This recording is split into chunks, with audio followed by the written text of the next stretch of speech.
নমস্কার বন্ধুরা, আমি স্বপ্না বলছি। আজকের আমি কচুরলতি আর ছোট্ট ছোট্ট পার্শে মাছ দিয়ে বানিয়ে নিয়েছি দারুণ রেসিপি। আর এই রেসিপি কিভাবে বানিয়েছি আপনাদের সঙ্গে শেয়ার করব।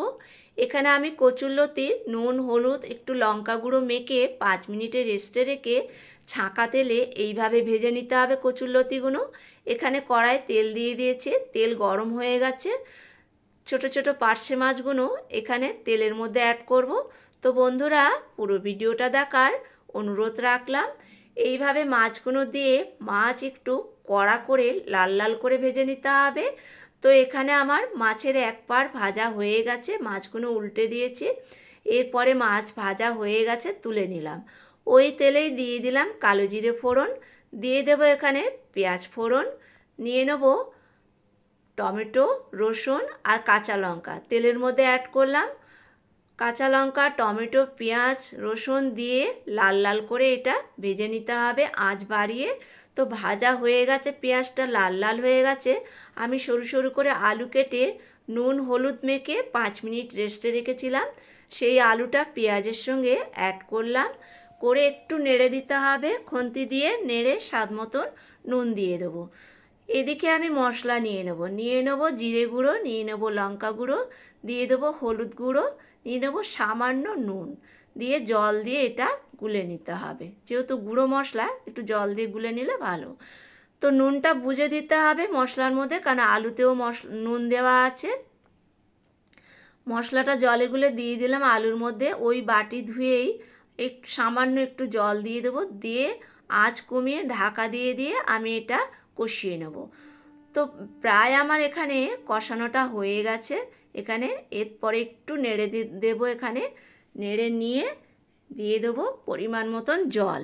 জল মানে ঝোলটা যে যেরকম খাবে সেরকম জল দেবে।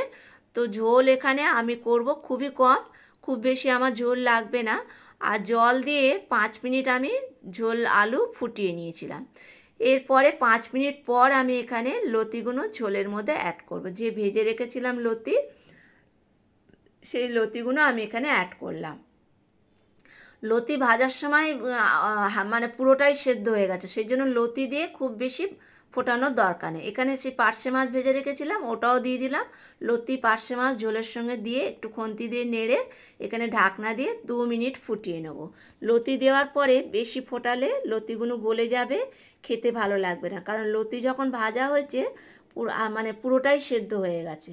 তো এটা দিলাম, 2 মিনিট ফোটালাম, মাছটাও একটু ফোটাতে হবে, সেই জন্য 2 মিনিট ফোটালেই এটা কিন্তু তৈরি হয়ে গেল।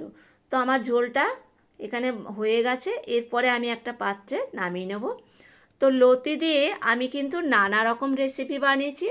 তো অনেক বন্ধুরাই দেখেছো, যাদের ভালো লেগেছে লাইক কমেন্ট করেছো। আর যারা অনেকেই বন্ধুরা দেখেছো তারা কিন্তু কিছুই বলনি। তো আমি এটুকুই বলবো, যদি খারাপ হয় তাও কমেন্ট করে জানাবে, আর ভালো লাগলেও কমেন্ট করে জানাবে। তাহলে আমার একটু ভালো লাগবে আর কি, যেটা আমার ভালো হয়নি জানিয়ে দিয়েছে, খুব ভালো লাগবে। আর বন্ধুরা, ভিডিওটা যদি ভালো লাগে লাইক কমেন্ট শেয়ার করার অনুরোধ রাখলাম। নতুন কোনো বন্ধু হয়ে থাকলে ইউটিউব চ্যানেলটা সাবস্ক্রাইব করে নেওয়ার অনুরোধ রাখলাম। আর তোমরা কারা কারা কচুরলতি খেতে পছন্দ করো বা এরকম ছোট পার্শে মাছ খেতে পছন্দ করো, কমেন্ট করে আমাকে জানাবে। বা